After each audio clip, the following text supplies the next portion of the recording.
about 1,500 in the MFI books, and SMA is just close to about 5 crores.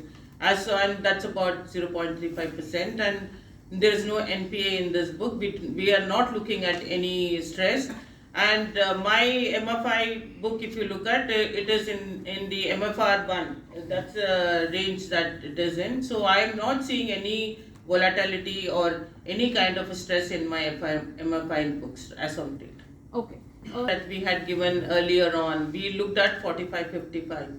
45 was my corporate book and 55 was my retail book. We would stand by that, and as the market is growing, we are not seeing much of the capex happening in the larger books, and if at all we are having something coming up, it is in the PSUs only. So I am not looking at increasing that numbers, and as of now, we are not seeing any slowdown in the urban demand, though I mentioned that, but we are seeing some good growth in the rural segment. And so we will focus on retail segment during the current quarter also, as well as look at the corporate sector to give some muzzle to our growth in advances. Okay. The slippages was due to the restructured accounts. We had some repeated restructured accounts which was coming in, and we thought it prudent to slip those accounts, and then once it is slipped, we can give them a proper OTS to those agriculture customers, and then give them a new loan as per the RBI guidelines. So it was a conscious decision taken by the bank to clean up our restructured books and then go ahead and give them fresh loans too. Okay. And 1,000 crores actually, if you look at the pending for the sanctions are close to about 75,000 crores, and pending for disbursement is around 36,000 crores. That is what we have got, and pending for disbursement is around 36,000. Pending for sanctions is about 39,000 crores. So we have got a good pipeline. Only thing is the market, the appetite of our corporate customers has to considerably increase for them to take this loan. But anyway, we are getting good loans, especially in various sectors like road, energy, telecom, and renewables. There are various areas, EVs. These are some of the areas that we are getting a good number of proposals. We're just waiting that their appetite will grow and they will consume more from the banks. But what about there are various price lines like MCLR. We are only looking into the MCLR book. I am not looking into the other TBLR book or whatever it is.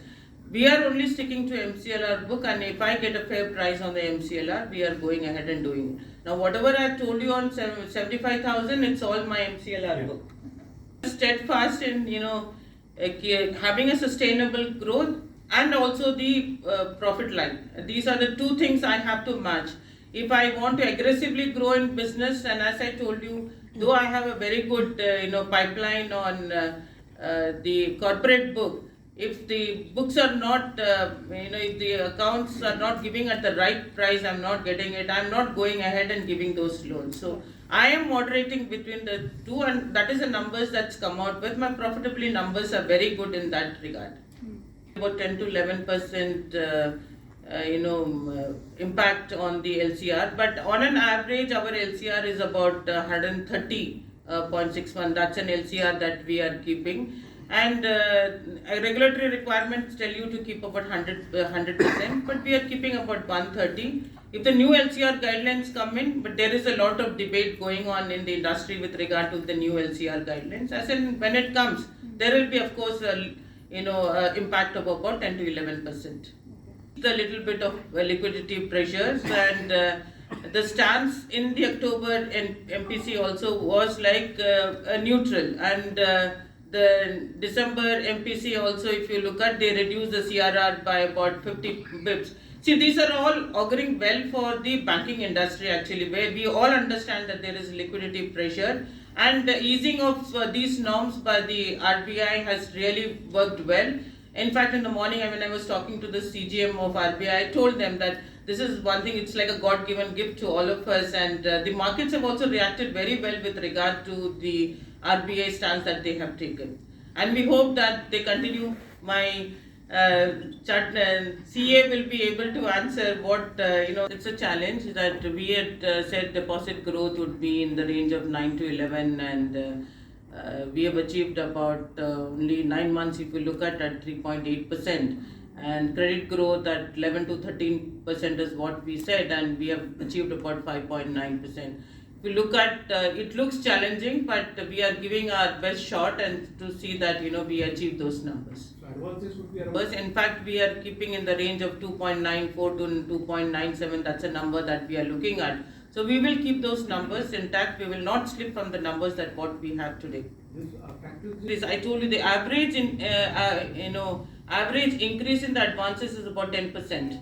I'm not looking at the terminal numbers. Terminal numbers, as you say, is looking at about 5.6 or 6%. But the average growth in my numbers are at 10%. So that's a good number. Interest income and recovery also will give me the net interest income. Dummy ledger interest will also come in. So these are the two factors which I can take for increasing my net interest income.